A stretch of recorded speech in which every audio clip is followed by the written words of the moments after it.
Good evening, everyone. Welcome again to all of our many rabbis from across North America and some here from Israel to this 10-day program of study on the topic of justice and righteousness. You know, to bring a topic of justice and righteousness to American Jewish leaders runs the risk of something between banality and familiarity.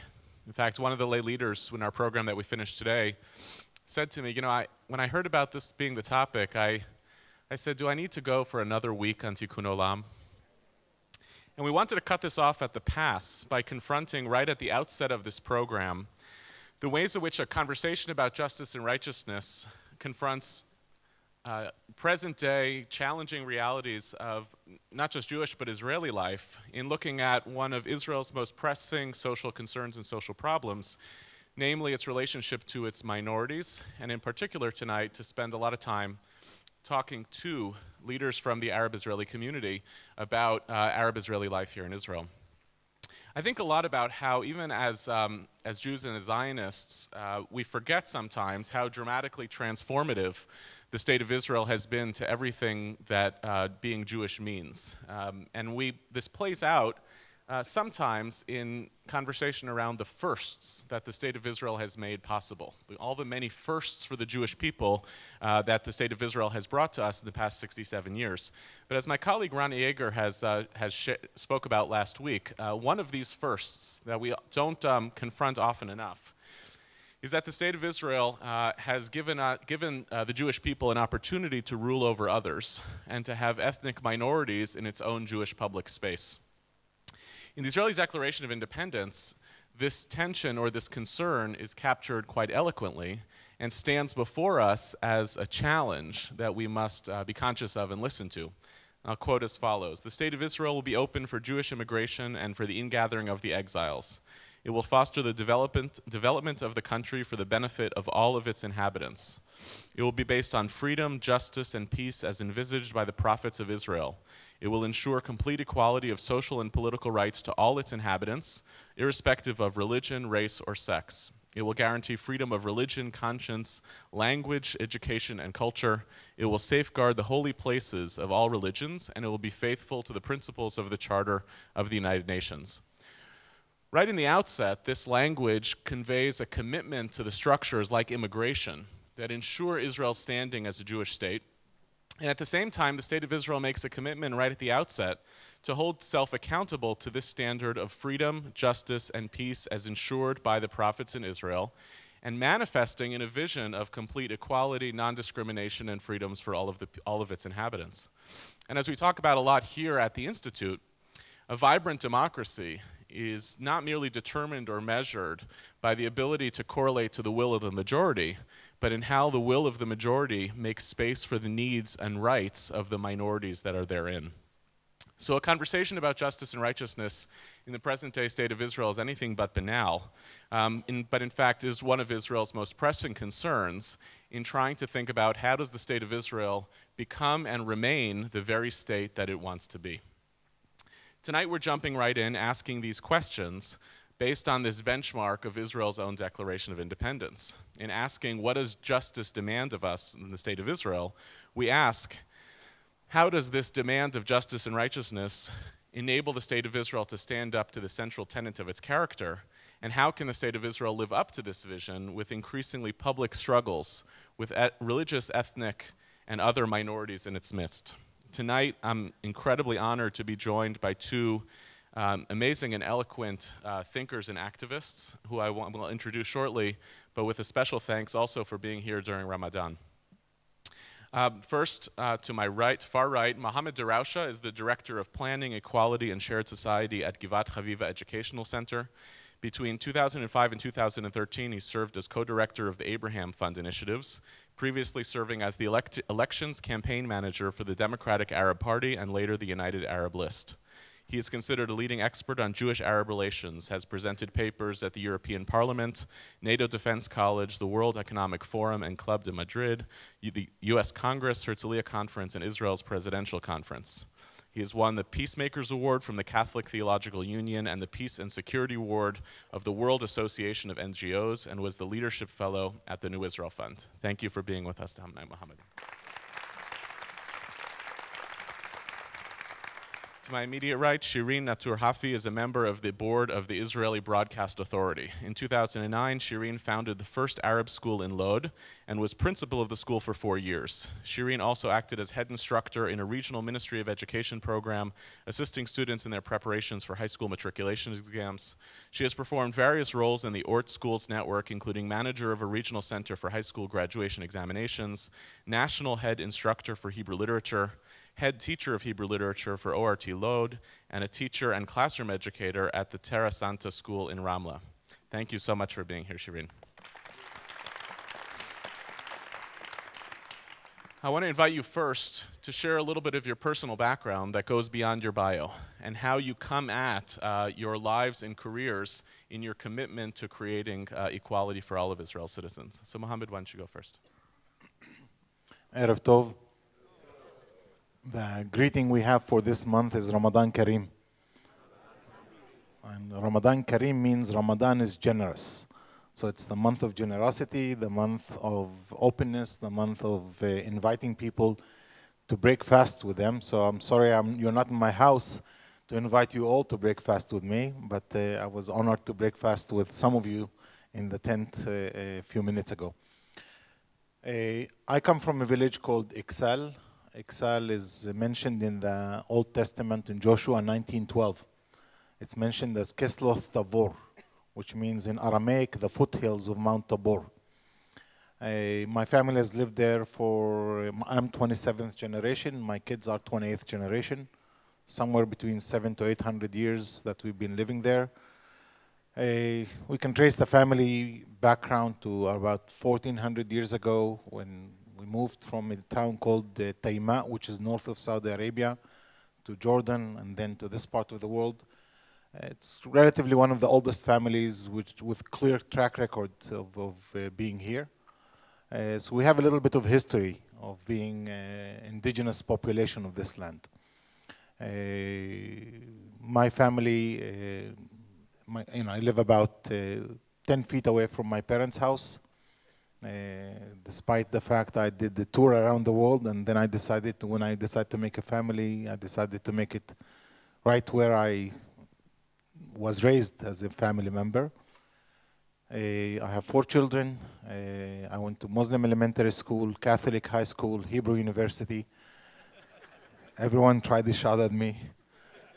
My kids go to an Episcopal school right now, so we're trying another version. My first encounter with the Jewish Israelis was when I was 17, which is pretty much relatively young for an average Arab citizen to meet an average Jewish citizen. Most of us do it much later. I did it within an organized program of Givat Chaviva, the organization I work for now. An encounter between Jewish and Arab kids, and I still remember the question that they asked me at the time, kids from a nearby kibbutz called Mizra. They asked us a question, if you are strangled alone on an island, what would be the 3 things you would take with you? That was the game to try to get us prioritize things in life. So I was surprised that Jewish kids did not say a gun, did not say a military uniform, but they were talking about a book, about water bottle, things that me and my other Arab youth friends were talking about. That was a life-changing experience for me. That encounter, which lasted for 2 days, was a life-changing experience, which was a humanizing process that went through. And I continued looking for this, searching this issue, and as well as at university. And the year after doing it at university, the first thing I wanted to do is to become a facilitator of those kind of encounters. So I did training in a number of places to become a facilitator. And with time, I made it my life mission. And in the process, I managed to realize that working for coexistence is not good enough. That in the process you need to integrate additional elements. One of them is equality. That you cannot work for coexistence as the coexistence between a horse and a rider. One is doing the job and one is enjoying the ride. And after a nice ride that both would enjoy, one would go back to the stable and one goes to the castle. That's not the coexistence I want for my community. I do not have an inferiority complex and I don't feel I'm a guest in this country. I'm a home owner, I'm a land owner, I am a state owner, I'm a nation owner. I own this place as much as every other Israeli Jewish citizen owns it. I am as legitimate as they are. And that's why I brought into the field of Jewish-Arab relations the issue, the concept of equality or coexistence through equality. I'm sure we'll talk more about this later on, but beyond, later, when I got more professional in this field, and now I'm doing a second master's degree in conflict resolution, and once you start learning the theory beyond the practice, you realize that there are additional components. I was the first person to introduce the term shared society 12 years ago, after the October 2000 clashes between Jewish and Arab citizens that left 13 Arab citizens killed. And when we talk about shared society, it means it's beyond children's encounters. It's taking the responsibility off the shoulders of children and moving it to the shoulders of us, the current age, or the current generation that is running this country, that's running this society. Basically try to avoid escapism of putting our problems to our children and hope that they'll solve it in the next generation. I think the responsibility is our generation to solve it right now. Thank you.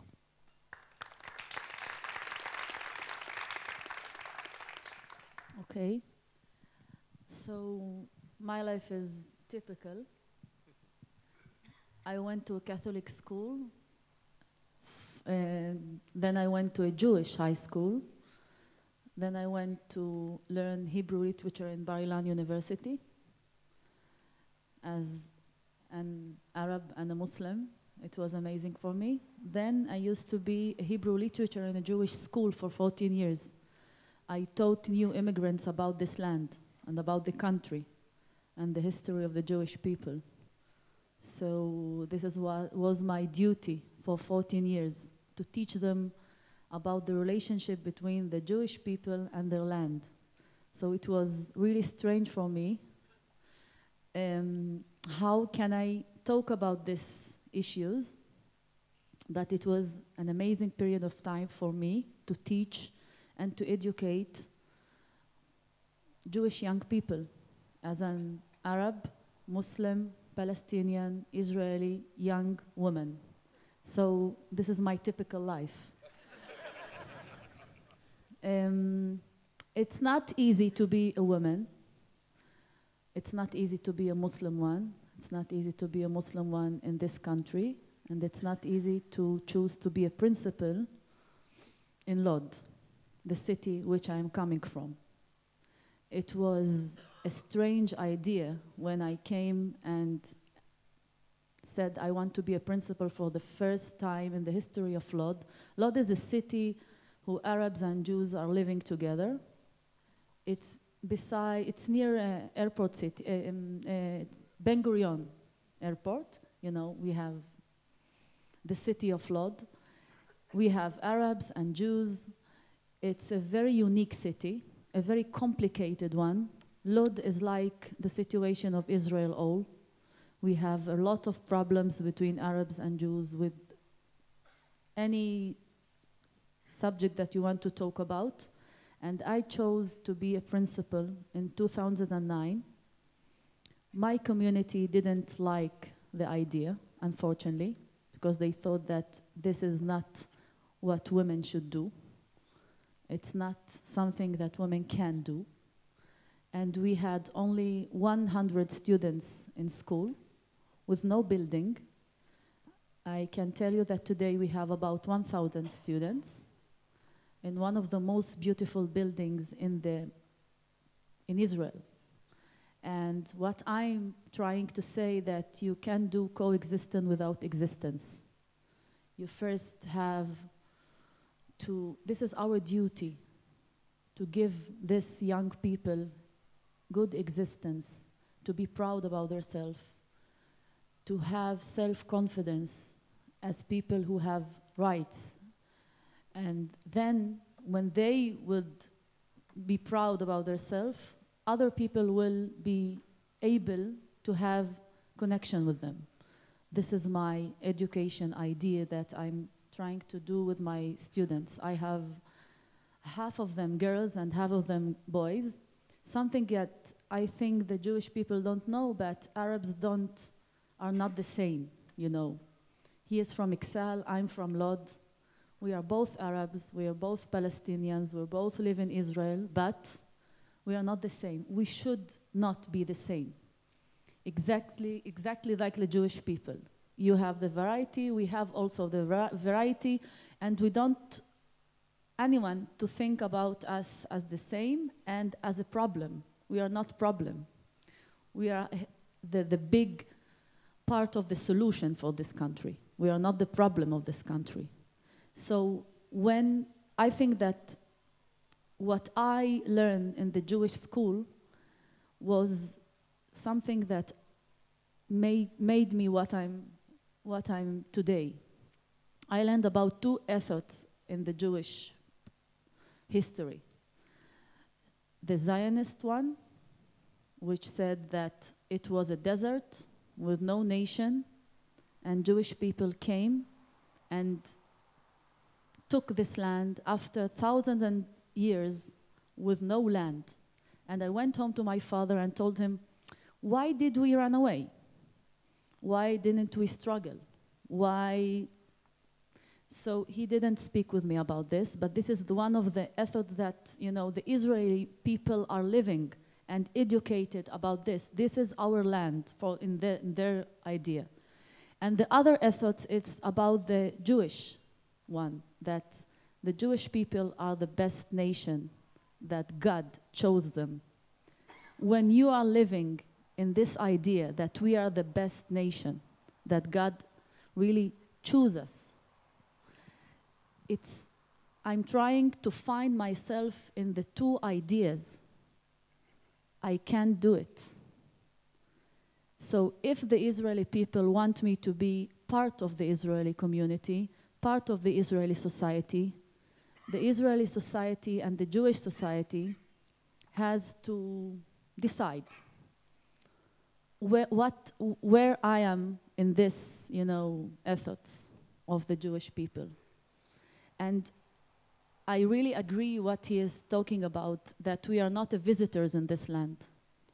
We are part of this land. You know, when I used to be a Hebrew literature, and I taught Bialik, and I taught Agnon, and they told me, how can you, as an Arab teacher, teach about Bialik?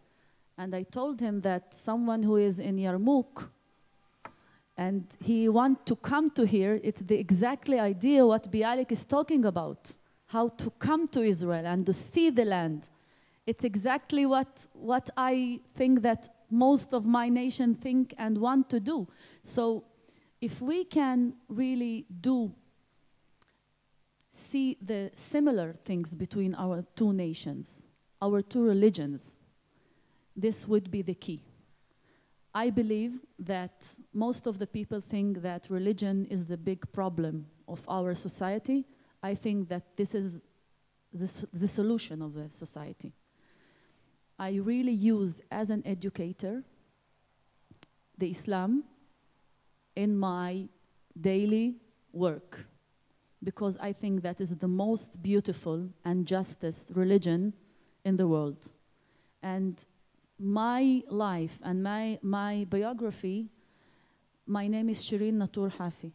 Natour is my father, and Hafi is my husband. A woman in these days, if she wants to be something, she needs two men. I hope that one day she won't be needed for two men. She would be only herself. But today, I really need two men to really keep me from a lot of things in my society. So thank you for inviting me here. This one's for you. I have a lot of questions, but let me start here. You know, you both alluded to in your personal narratives the journeys that you've undertaken, and one of the most powerful pieces was, you know, the contrast between coexistence through equality and coexistence through existence, which are really profound messages. Let's start with moving from the personal to what it is that you see. And I'd love to hear from both of you, what are the central issues or problems that you're seeing right now for Arab Israelis in Israel? And you know, two or three of the central concerns that you see, and then we can start thinking together about what the roots might be towards addressing them. So Mohammed, you want to go first? Sure. Two quick comments before that. One is just following Shirin about the issue of religion. I studied the Rambam and his journey into trying to create some synergy between Islam and Judaism. And I invite each and every one of you to look at his efforts there. Just simply fascinating. The amount of interaction and similarity and the deep sense of belief in the same values that he brings from his discourses and discussion with Islamic text. The second point is also about coexistence and equality. And I would say here, you know, most Arab citizens today would argue that, first of all, give us equality, which assumes there's no equality, and I'll talk about this soon. Give us equality first, and then we will talk about coexistence and good relations. Prove you, the Jewish majority in Israel, prove your goodwill by implementation of the Declaration of Independence, implementation of the basic laws of the State of Israel, implementation of the promise that this is a democracy, prove it through equality, and then we will behave in peaceful relationship with you, the Jewish majority. Until then, we'll keep poking your eye, we'll keep teasing you, we'll keep making trouble. Most Israeli Jews would say the formula is the exact opposite. Prove your loyalty first, be good citizens first, let's live in coexistence and harmony first, and the reward that we'll give to you, the Arab citizens, is equality. If you look at it as a stick, everyone is holding the stick from the opposite angle. Everyone thinks of this tunnel as going from the opposite entrance, that at some point they meet. They say, we want good relations. The majority of the Israeli Jewish and the Israeli Arab community agree that good relations is part of the formula and that equality is part of the formula. But everyone is arguing who starts and who should pay the first dues before entering this process of creating a shared society. Now, my title, when you introduced me, it says that I'm Director of Equality and Shared Society, which assumes, as I said, assumes that there is no equality inside Israel. Many Israeli Jews and more American Jews used to immediately have the immediate knee-jerk reflex when you say that there is discrimination against Arab citizens in Israel. Many hands will scream, and no, there's no discrimination. That's Israel bashing. That's bad-mouthing Israel. Sometimes even some will go up to calling it racism or anti-Semitism. Luckily, Israel has gone beyond the denial stage. On July 10th, 2008, the then Prime Minister Yehuda, reading from an official text, said the following statement. He said, we, the State of Israel, that's the Prime Minister of Israel talking, we, the State of Israel, have deliberately and institutionally discriminated against our Arab citizens. And this has to end because this is in Israel's national interest. Nothing less than Israel's national interest. Now, the fact that you got the state, through its prime minister, is getting out of the denial stage, in my view, assumes that that's half of the treatment. You know, if you're psychologically sick,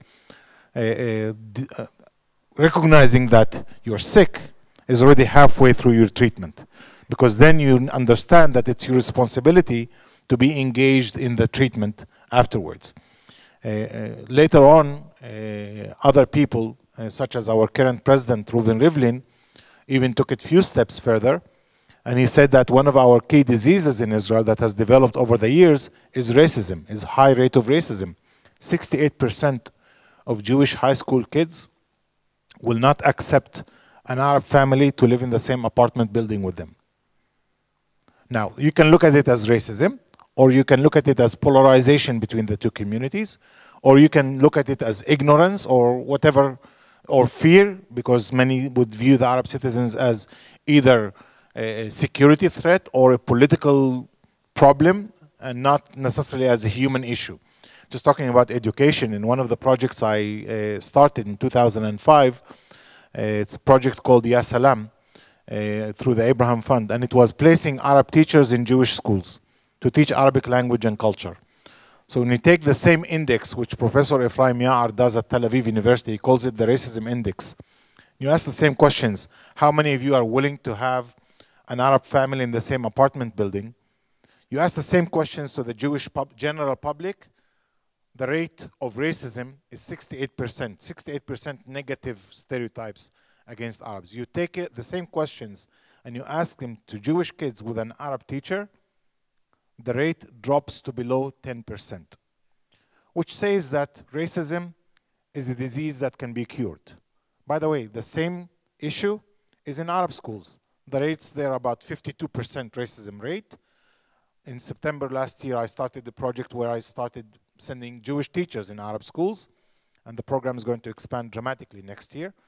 But it's the same result. The drop is from 52% negative stereotypes against Jews. It drops to below 10% the minute that they have a Jewish teacher that comes to them every morning and says, Boker Tov Yeladim, good morning children, in Hebrew, and that they exercise the human aspect. And not only that, but we also can develop a joint goal, what's called in theory of conflict resolution, a superordinate goal that allows us to go beyond issues of identity and issues of ideological differences and focus on issues that are combining for us, mostly, I would say, not just on concept of shared destiny in the future, but issues of how do we work together. You see that most positive stories come when you bring people that have some kind of a similar background. So between Jewish and Arab doctors, you hardly have any conflict.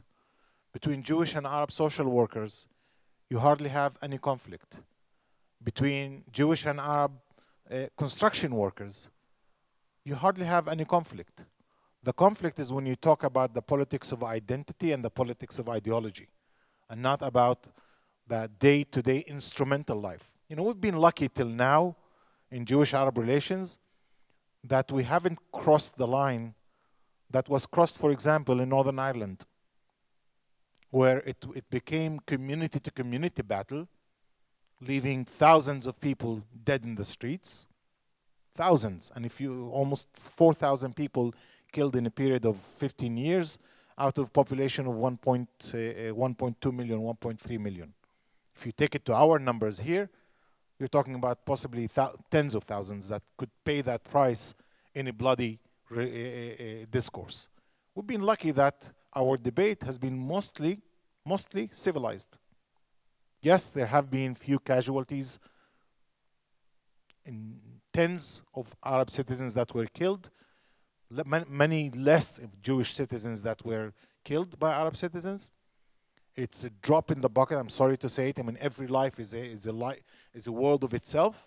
So for the individuals that paid the price, it's a huge price that they paid. But in historic terms, we haven't crossed the line of not being able to go back to.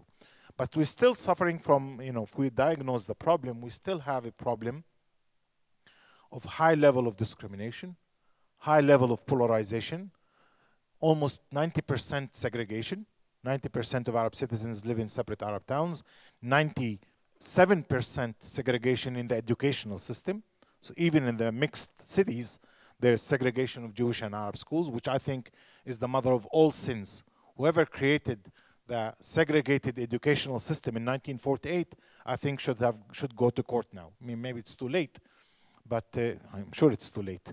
But that was a sin, civic sin, that is creating different creatures. Israel is creating different civic creatures.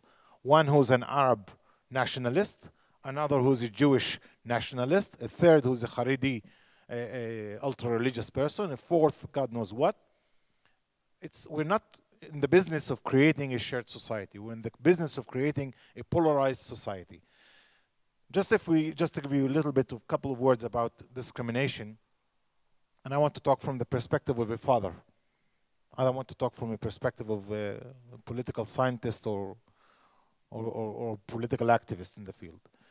I have 4 children. My oldest is 20 years old. My youngest is 13 years old. I pay pretty much the same taxes that Daniel pays. His children, in average, receive 32% more government funding than my children. For one reason, they're Jewish. And my children receive 68% of what his children receive for one reason, that they're Arab. That's pure discrimination. It's discrimination that finds all kinds of ways to justify it. I live on a piece of land that I inherited from my great-great-grandfather. The land is registered in the tabu documents, in the formal registration, from the Turkish mandate. I have the documents. The land was confiscated in 1978, and now I'm leasing it from Israel Land Administration. Why? What's the Jewish national interest in having my daughter receive 68% of what Daniel's kids get? The 2 elder children, the 19 and 20 years old. My 20 years old is studying economics and management, and he's going to be integrated in the Israeli economic life, making Israel's economy a better economy, making business in Israel. And when he makes business and pays taxes, it's good for Israel. It's not good for the Arabs only. It's not good for him only. My daughter is studying biomedical sciences at the Hebrew University. She's going to be a biomedical scientist, one of the best brains in the country. Her grades are among the top 3 in 10,000. Why should she have gone through the suffering of being treated as a second-class Arab citizen? I can continue with examples like this from here until the end of Ramadan. But I'm not usually in the business of complaining. But I thought to share with you a couple of examples just to give you a taste of what it means. You know, you said that it's the first time. It's not the first time that the Jews have become a majority. It's the first time in recent history, in the last couple of thousand years. But it's also the first time of us being a minority, and it's not pleasant. It's not a pleasant experience. And, you know, for me as an adult, I can rationalize it. But for the younger generation, who constitute, you know, almost 50% of our population is below the age of 17, they're already being punished below the age of 17 just for one thing, for being an Arab minority in the Jewish state. That's unjust.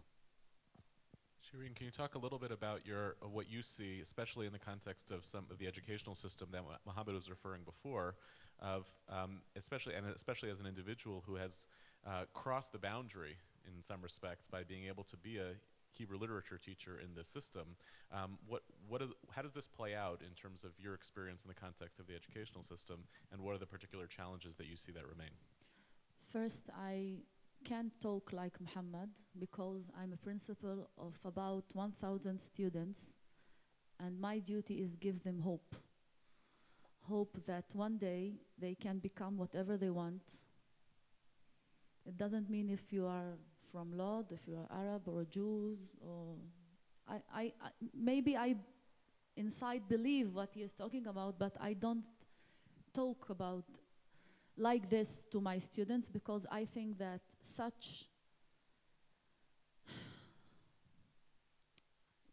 not easy for me to. It's like I'm struggling with Muhammad, but you know, I think that for years we didn't do anything for our society because these thoughts. I think that if you want to get something, you should go and get it. And I'm not waiting for anyone to give me my rights. I'm going there and taking them. I learned it from the Jewish people how to do this. I have been educated in Jewish school. I know how to struggle. I know how to do things when it's becoming tough. So this is what I'm trying to tell my students. I will give you a few examples. They went back from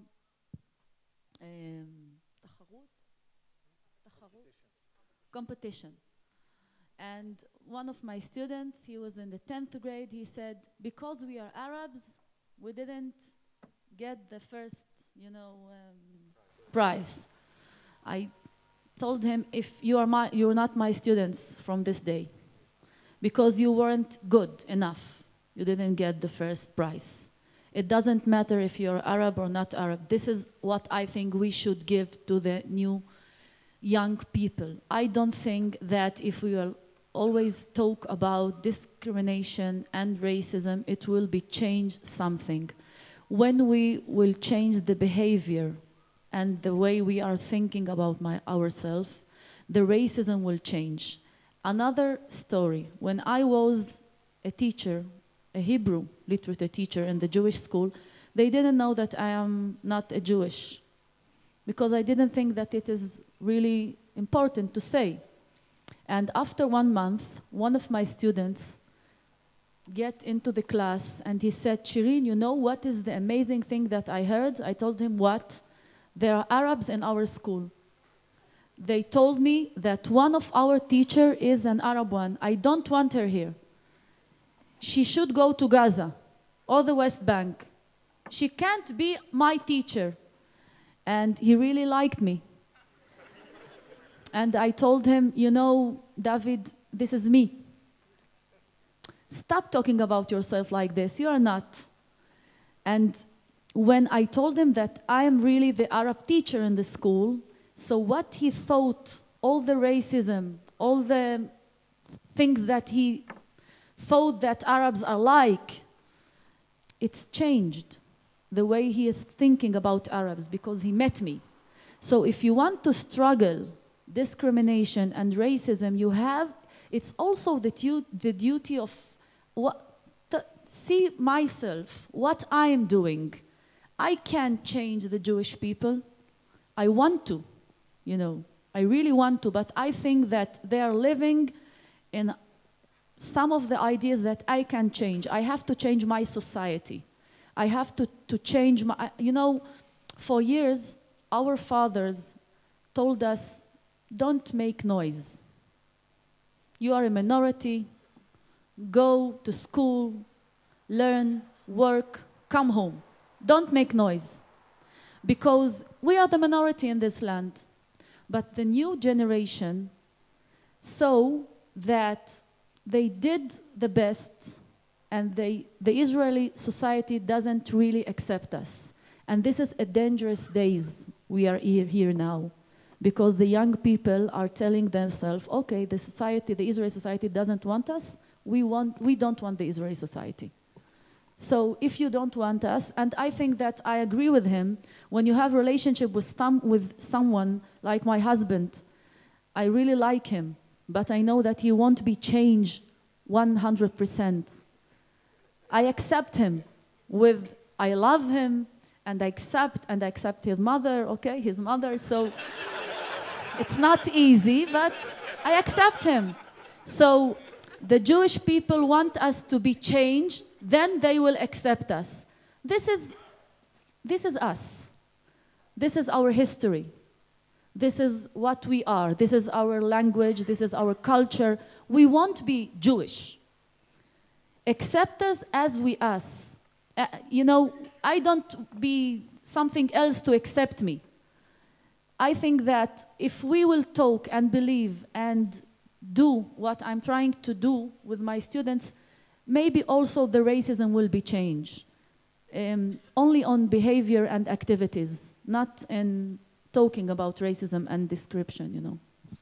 There are two sectors of Israeli society that have never, really never integrated Jews and Arabs, and there's long history on why not, and there are long indications that they never will, and those are the army and the Israeli government, right? That historically the Arab parties have not sat in coalitions with any other parties, and it's a great long-standing question of whether that is the preference of the Arab parties, the preference of the Jewish parties, or an unwritten agreement between the both of them that it's undesirable. At the same time, both of those institutions, the army and the government, are symbolically representative of what this country is in some ways about. The army is the great social integrator for Israeli Jewish society between people of a whole variety of different backgrounds. And the government, by definition, symbolizes and represents the will of the people, and a kind of systematic non-participation by Arabs in the government winds up sending a message that Arabs are not part of the leadership of this country. Do you see any future for any possible integration, even if it's not in the army, maybe it's through national service, and are there arguments strong arguments against any interest in doing so, both on the army side and in terms of the government?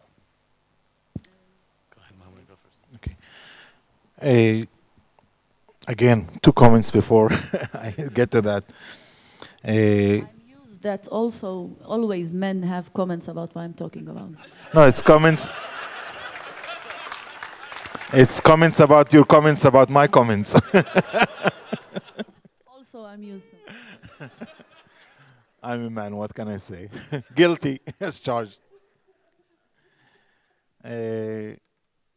I completely agree on what Shirin says regarding the individual merit of every student and every Arab citizen, not to hide behind the curtain of racism when they want to compete for a job or for a place at university or anything in life. I think as individuals, and that's what I say to my children, you should not be equal candidates as Jewish candidates for a job. You should be better. That's the mindset of a minority. I think, as you said, we learned it from Jewish minorities around the world, but it's the mindset of any minority around the world, that it's don't wait for anyone to give it to you, be better. And luckily, the first 2 of my kids are already successful in proving it, and I hope the next pair that I have is in the direction. So there's no argument about the bottom up, that the road and the effort that we as a minority have to make. But no changes can happen just from the bottom up. There are changes that need to happen also from the top down. Because the top down and the policies need to suit the reality on the ground. The reality of Israel, dear friends, is that Israel is not only Jewish. Israel is also a normal country that has 100% population and not just 80% population. Some people have vision disability. They look through glasses of 80% vision and not glasses of 100% vision. They only see 80%. You know, there's a term that was invented by the writer Grossman a few years ago. It's called the present absentees, referring to the Arab citizens. And he wrote a book called Present Absentees. The term basically says that the country and the Jewish population does not see the 20% Arab community. And among the examples that cannot be resolved, unfortunately, by individual merit are examples of things that without government, you cannot change. Take the example of jurisdiction over land of Arab municipalities. Basically, the amount of land the municipality has to develop housing projects, to develop industrial areas, and to develop shopping malls, to develop good transportation, kindergartens, schools, whatever. The Arab citizens today are almost 20 to 21% of the population. We have a jurisdiction over 2.3% of the land in Israel. Sorry, 2.7% of the land in Israel. That's about 15% of our rate, of our actual value. We only have jurisdiction over 2.7% to service 21% of the population. This cannot be resolved by individual merit and capacity. It has to be political decisions that need to be resolved on the top level, from the top down, because the discourse, or I'm sorry, the problem was created by political decisions.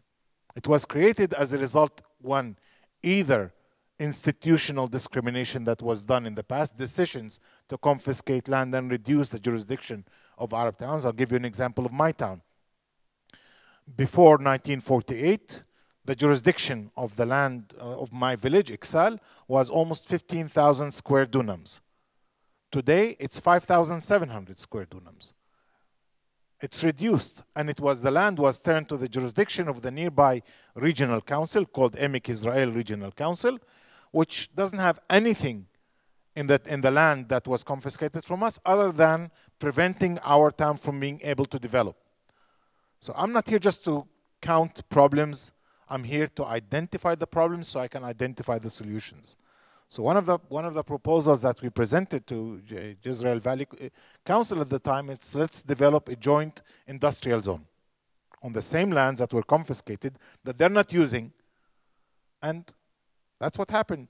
5 years of negotiations with them, we ended up coming to an agreement so that we took all of our industry out of the village, which was polluting and making noise and doing a lot of trouble. And now we got it out of the village, and it's growing in significant way, and it's giving us benefit and access to land and giving them also money. They're making money on our shoulders, which is fine. At least we're finding halfway solution through this process. I don't believe in absolute justice. Justice is a relative term, so I believe in relative justice or accumulative justice. You try to gain something along the way and not wait for heavenly solutions to come down to you. Regarding the discourse in Jewish-Arab relations has gone through 3 major stages. The first stage was a coexistence discussion that started after 1963, after Israel lifted the military administration that was imposed on Arab citizens, Arab towns and villages until 1963. Then the discourse was about coexistence. Let's coexist. We're here. We're destined to live with each other. The term that developed at the time was Israeli Arabs. Notice the possessiveness here for the grammar professors or teachers here. But it was to describe affinity.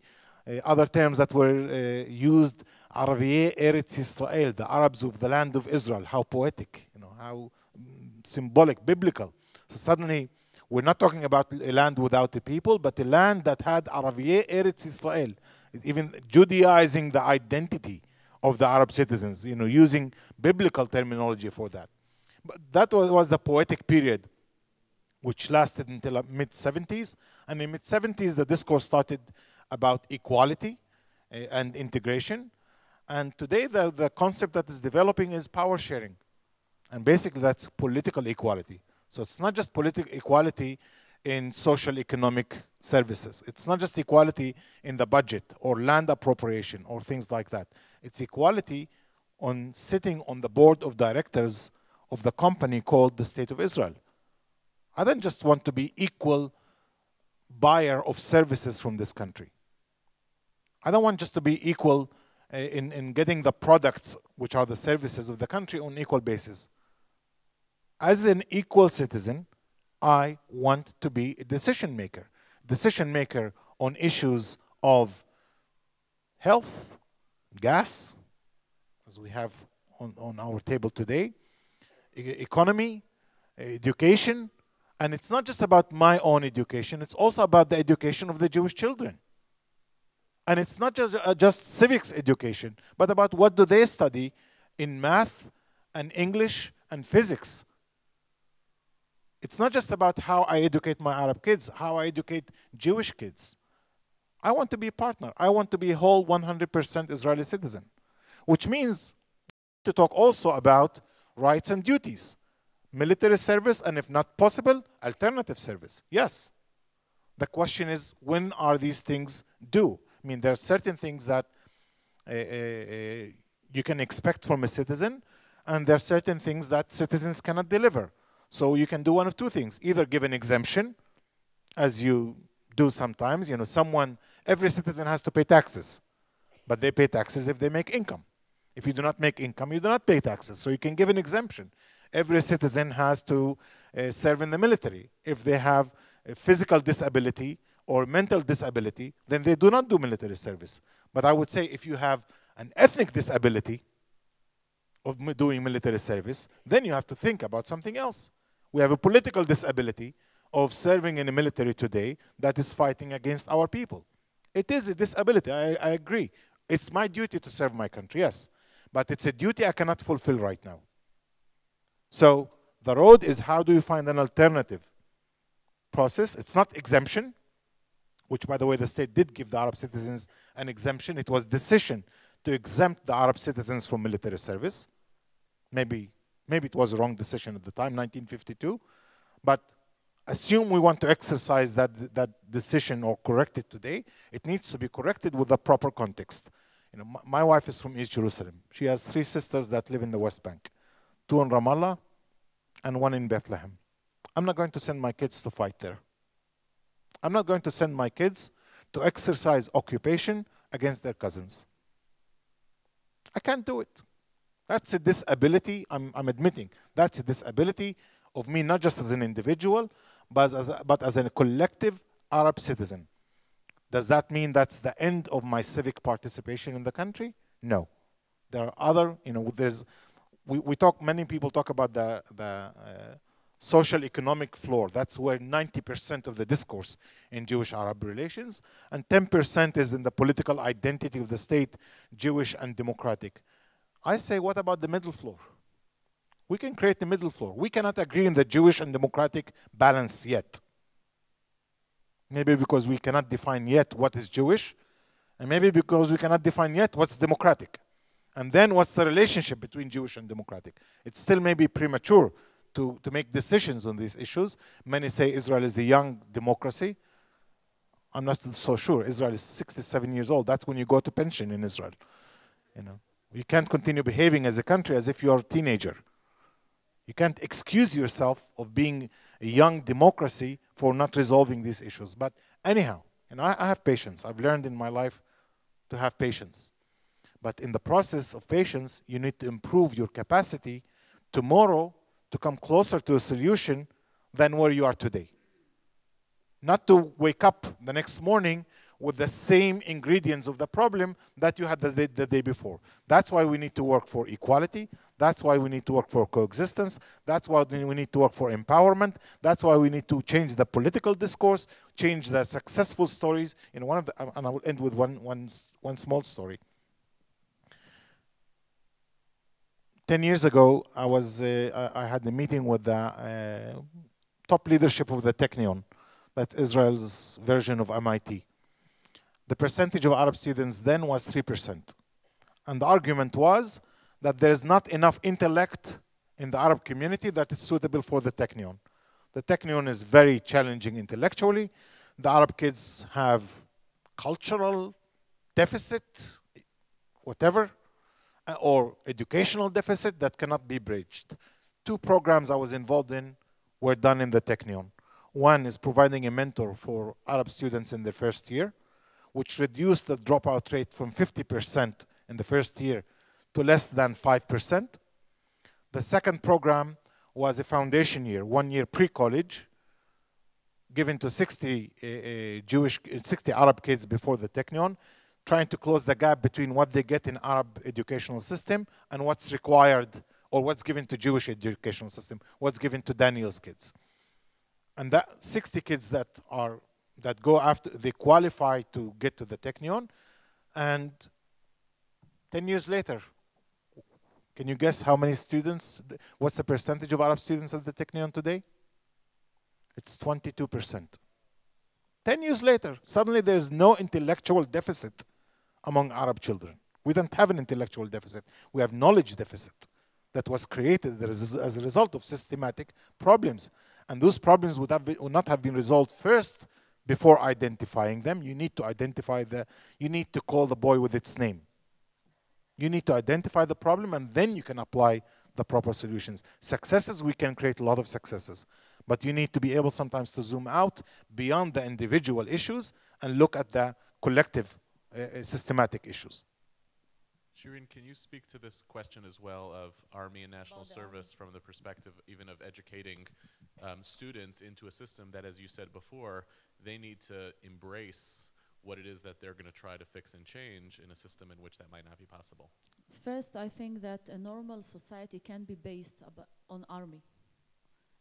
I think that it's really sad that the Israeli society is based on the Israeli army. I think that in the Israeli society, the army is a big goal. And in the normal societies, the army is something that you use to get something else. You have another goals that you want to achieve, so you use the army. But in the Israeli society, the army is the big goal in the society. And the Israeli government is using the army to have, you know, the Ethiopians and the new immigrants and the poor young people into one similar society. So if you couldn't have the ticket of equality in the high school, you will get it in the army. So Arabs are not in this issue. So the army is a big issue. I think that Israel should become a normal society, that the army is not the biggest issue in their society. It's sad that young people in the age of 18 are leaving their life and go to battle. It's not the same in other countries. So we think that this is normal. It's not normal in societies, you know. So that's what my story brought me, that I educated a lot of soldiers. So for me, the army is not something that it's far away. Maybe to understand the complicated situation of my life is in the last war in Gaza. 70%, about 70% of my students has families in Gaza. They live in Lod, but they have families in Gaza. Sometimes the father is from Gaza and the mother is from Lod. They don't know anything about them. Only they see what they see on TV. And 70% of my students are soldiers in the Israeli armies. And when I hear that soldiers are killed, I wait a lot of time to see the names of the soldiers, because they are really, I keep in touch with my students. And in one of the bloodshed days in Gaza, on Facebook, I send a message for all my students, and I ask them how they are dealing with all the miserable situation. And one of my students, who was a soldier, he told me, "Shirin, I'm fine, I want to show you something."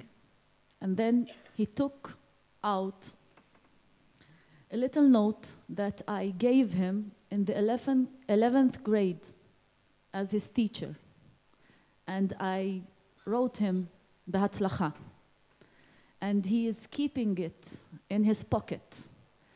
What a situation if this soldier will go into house with the family of my student and he will be killed, or he will kill some of my students' family. Why? Why we have to deal with such situations? Why? Why we can't think as normal society? I don't want to wait for the government. I think that people have the duty to change the government idea. The story of my school, no one really believed that in Lod, which is a very complicated city, someone can establish a governmental school with a large budget, with no going to the army, with no taking the flag of Israel, with no standing with the Tikva. And the government established in a budget of 30 million shekels, a huge building, with people like Yossi Vardi, with good people who invest in the school. Because I think that we are, as Arabs, are in a circle. We believe that we can't get something because we are Arabs, though the Jews don't hear us asking for something, so we don't get it. I think we have to struggle for our rights in a good way. No one believed that in Lod, my young children or students are coming from poor families, a violent society. No one believed, you know, they used to come to school with guns. They used to fight each day. I knew that it will be a fight. I didn't know how much, you know, victims will be each day at the beginning. And they told me, you have to call the police. You have to bring all the men of the community to solve your problem. I didn't really hear them. Today, we have 1,000 students. They don't fight. They don't use violence. And something about what Jewish people in Lod are thinking about the neighborhood and my students is changed, because they see the behavior of my students. They see what they think, they see what they're doing for themselves. So we are example for, you know, convince the government, please give us chance and you will see. The man who built our school is Gideon Sa'ar. Gideon Sa'ar is not from the, you know, left side of Israel. Gideon Sa'ar, he built the school. He never asked me to do an army duty. He came to my library and saw Mohammad Darawshe. I told him, I can't teach Bialik without Mohammad Darawshe. If you want me to teach Bialik, my student has to know Mohammad Darawshe. But people from my community told me, don't talk about Mohammad Darawshe with Gideon Sa'ar. He won't accept this. I didn't hear them. I talked with Gideon Sa'ar with Mohammad Darawshe. He is till now the most, you know, minister that really support us. So I believe that we are, as a community, have to struggle, have to change the way that government is looking about us. We shouldn't give up. And we can do it. It's not easy, because you can do war in one day. Peace is about changing the way of thinking. You know, it's not, it's not a coincidence that God, it took him 40 years to get out from the desert, the Jews.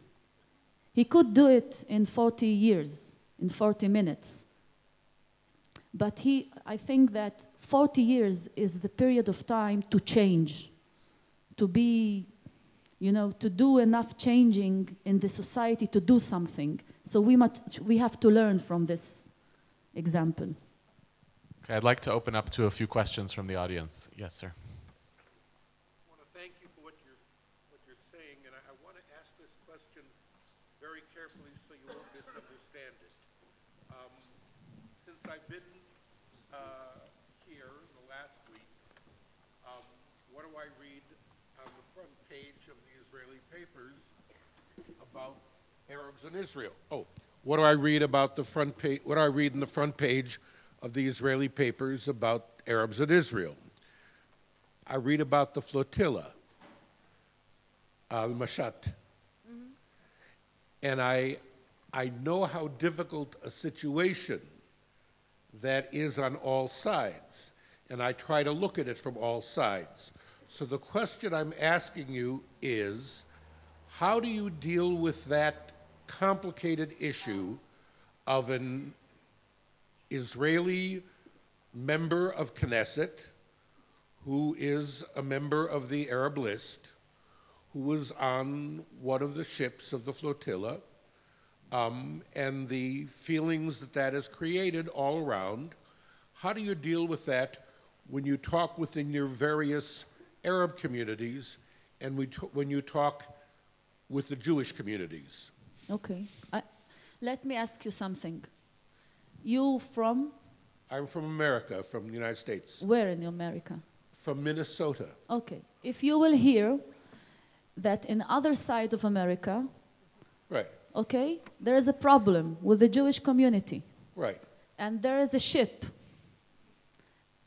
Would you go on the ship to demonstrate with them? But I'm not. No, I'm asking you, you know, because if I was a Jewish, if I was Benjamin Netanyahu, Yeah. I would go and accept the ship, and I would said for all nation, as a Jewish people who know how it's tough to be, you know, with no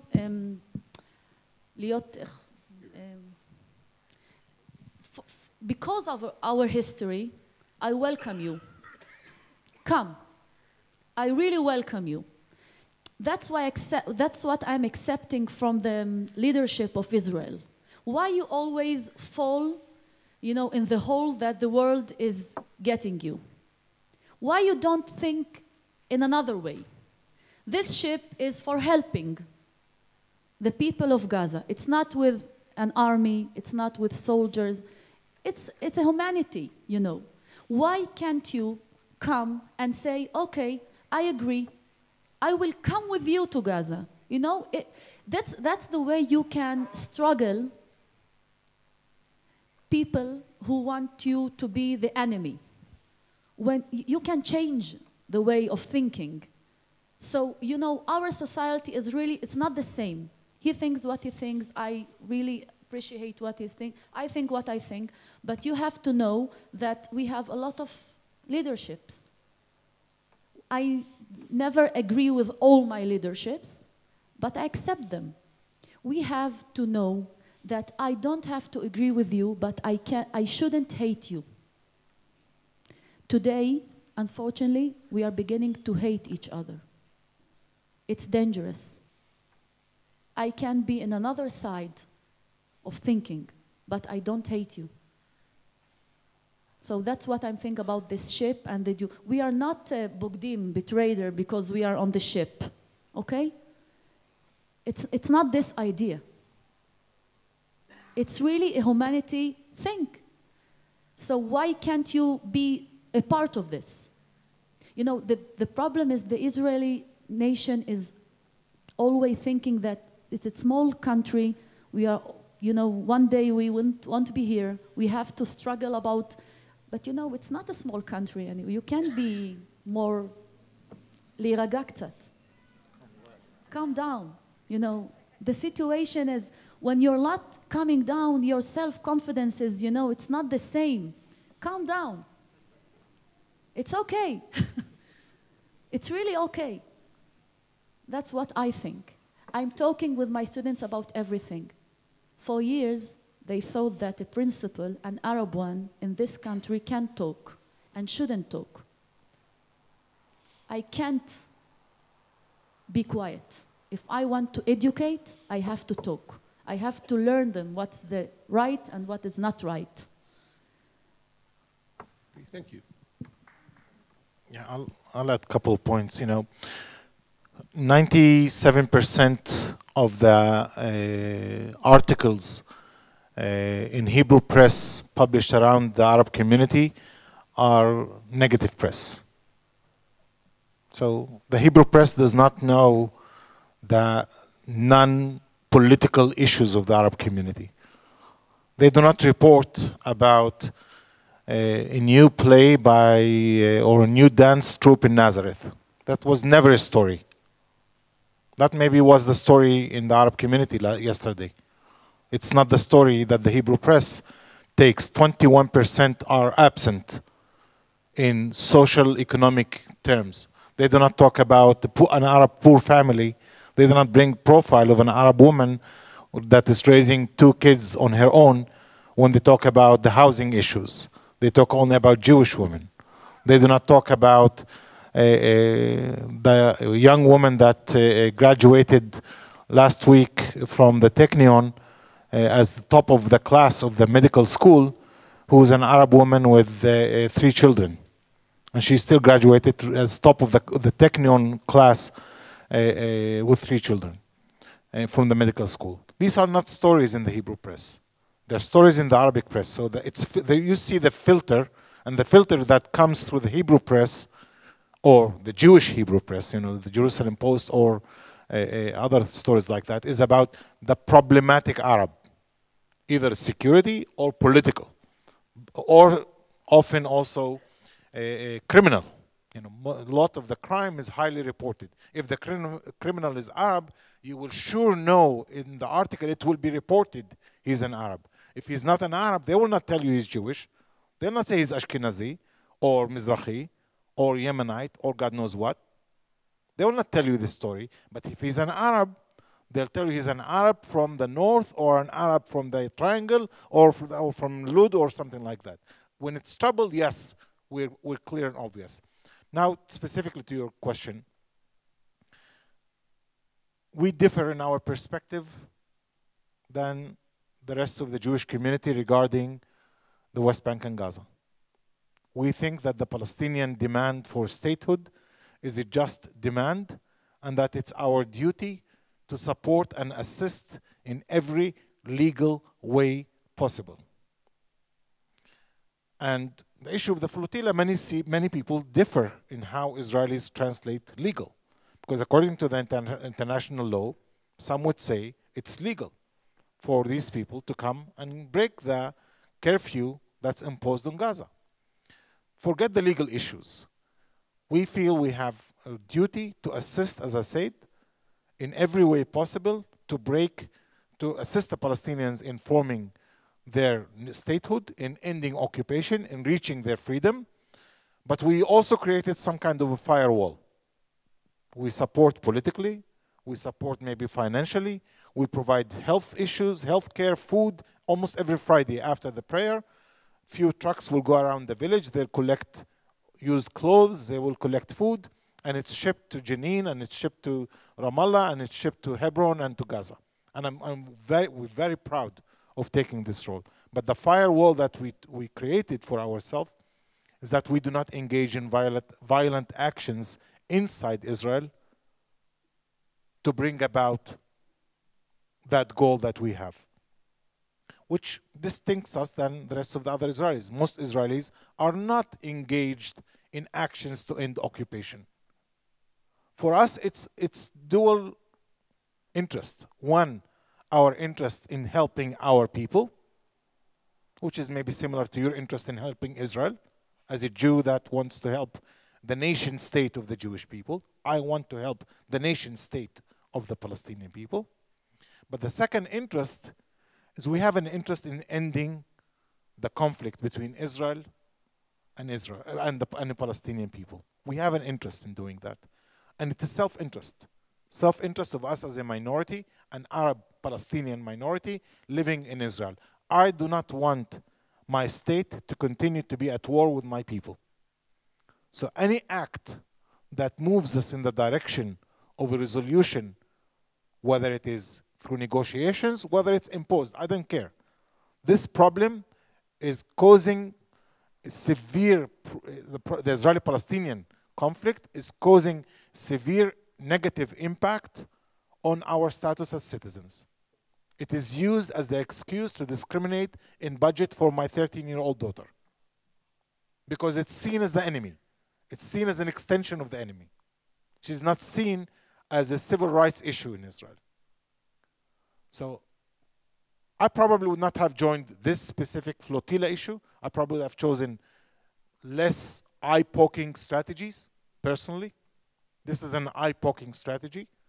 It is aligning with international pressure. I think that the pressure should be done in the streets of Tel Aviv, in the streets of Jerusalem, in the Knesset, in the Israeli press. I choose more local civic engagement, and I choose more educational. She chooses more educational approaches. I think they're much more effective, but I cannot say that my disagreement with the act delegitimizes the goal.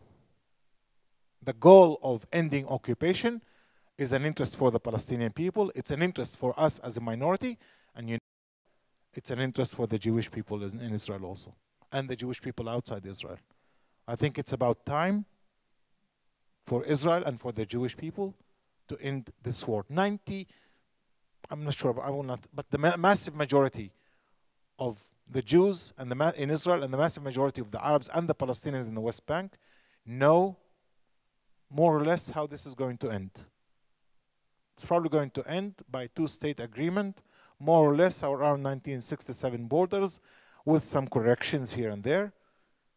We're waiting for courageous leadership to be able to deliver, and we're waiting for maybe having to go through real damage for both societies until we realize it's time. But ultimately, the end result is clear. We're just delaying the process of implementation of a peace agreement. And I think that, I do have, as I said, I do have maybe criticism for the technicalities that are used sometimes by some of the Arab politicians here and there. But the goal of ending occupation should be also the goal of the massive majority of Israelis. I want to thank you both tonight for your courageous presence, for your I want to say I feel grateful and proud of an institution in which we can make possible a kind of honest and candid conversation that doesn't exist in a lot of other parts of the Jewish community as Israeli society about these challenges. And I want to thank you once again for being here tonight and for challenging us so profoundly. Thank you.